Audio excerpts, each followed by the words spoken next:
WrestleMania is not the only thing that I am seeing this weekend. Of course, there's going to be at least maybe a movie or two that, may pique my interest and I want to go see it, during a wrestling weekend. And this one had my attention on full blast with this one.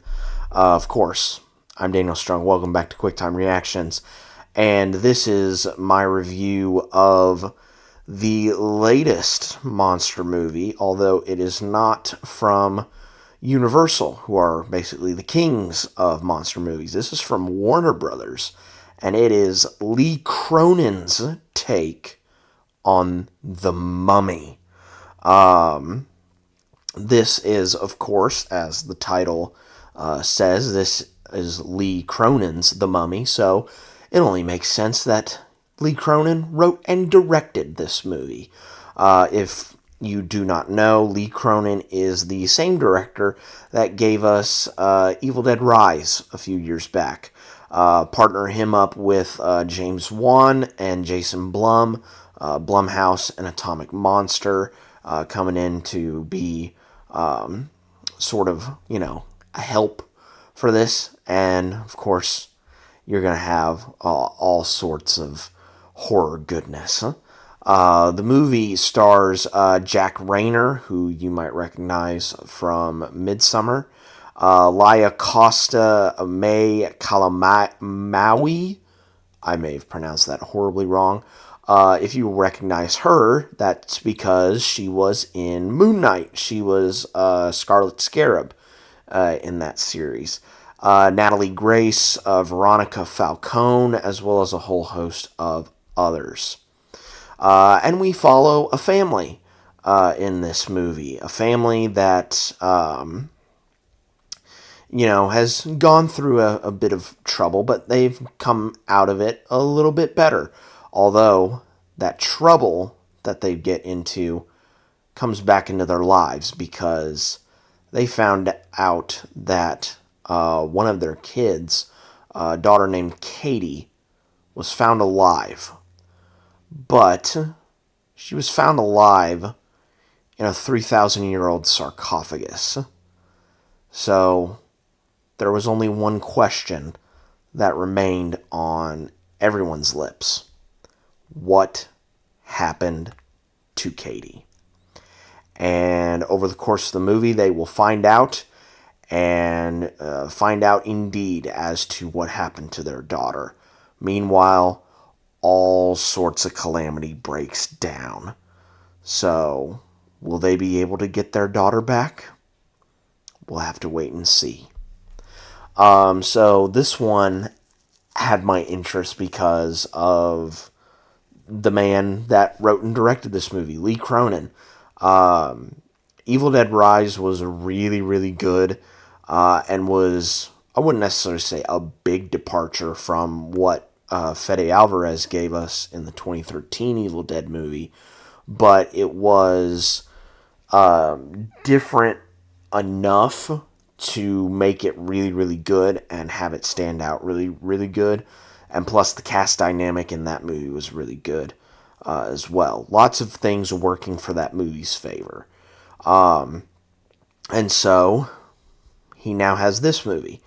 And I saw, I don't want to say a lot of people, but quite a few people not give this movie favorable reviews. And I had even heard that test screenings for this movie didn't go as well. So much so that one, I think, wanted off. He didn't want to be credited for this movie. But I went into this movie, as I do with all movies, like with a completely open mind, because, movies are essentially a Schrodinger's box for everyone. You're either going to like this or you're not, for completely different reasons than other people. So I just went in with an open mind, and I wanted to see what was up with this movie. And I gotta tell you, I had some fun with this movie. I had so much fun with this movie. I first want to talk about the chemistry between the cast. Everyone in the family does such a good job in this movie. I want to make sure that I am saying this correctly.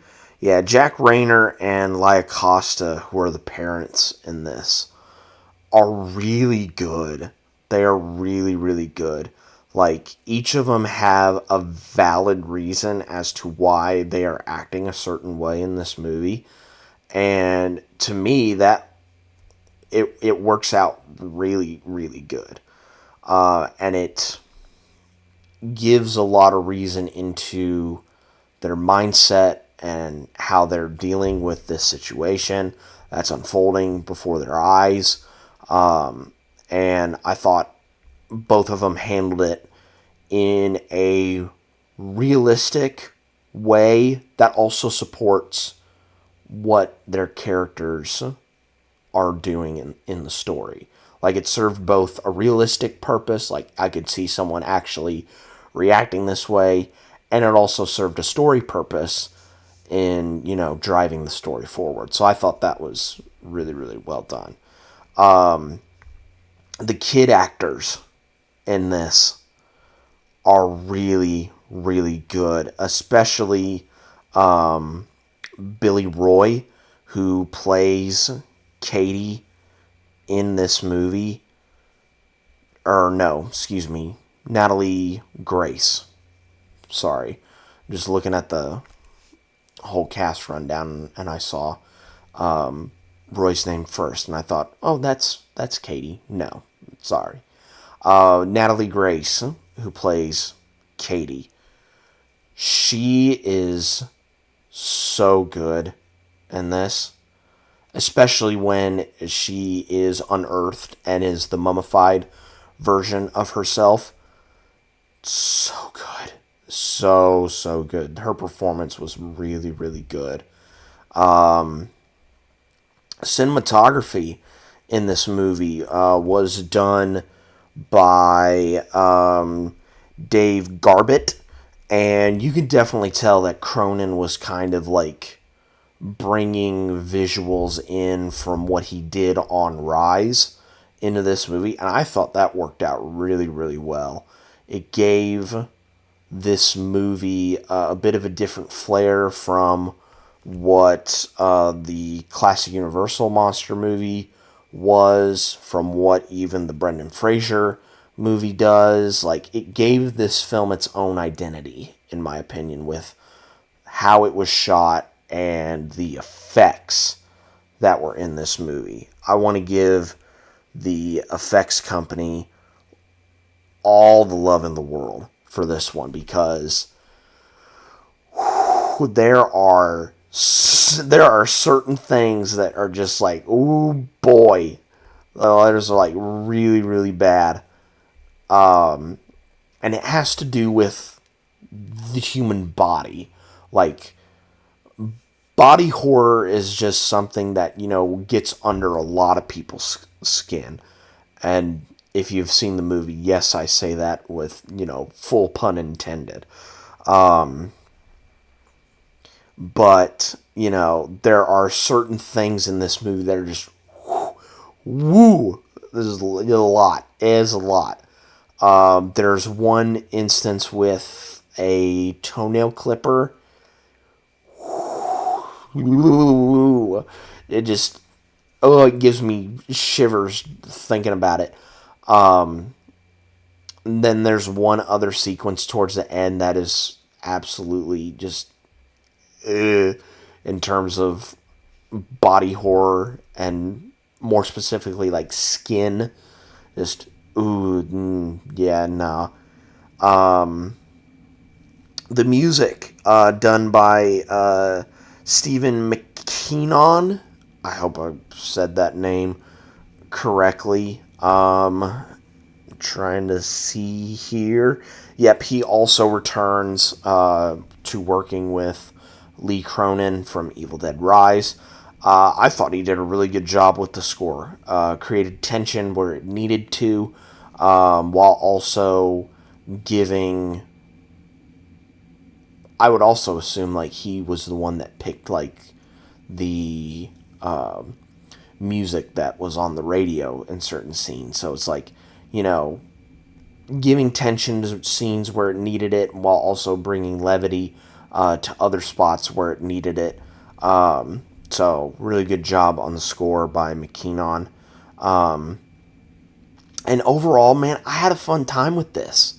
Like, yeah, people might get confused about certain things that happen in the story. But overall, man, I had a really fun time with this. The performances in the cast were believable. The family dynamic was really, really good in this. The effects, really good. Cinematography was a standout in this. And overall, I just had fun with this. I had a fun time watching this. So if you are a fan of this classic monster, want to see it, you know, get shaken up and taken into a new direction, then I wholeheartedly endorse this movie and think that you should go and check this one out. But those are just my thoughts on it. What were your guys' thoughts on the movie? Let me know down in the comments section below. But I think that's going to be it for me on this one, guys.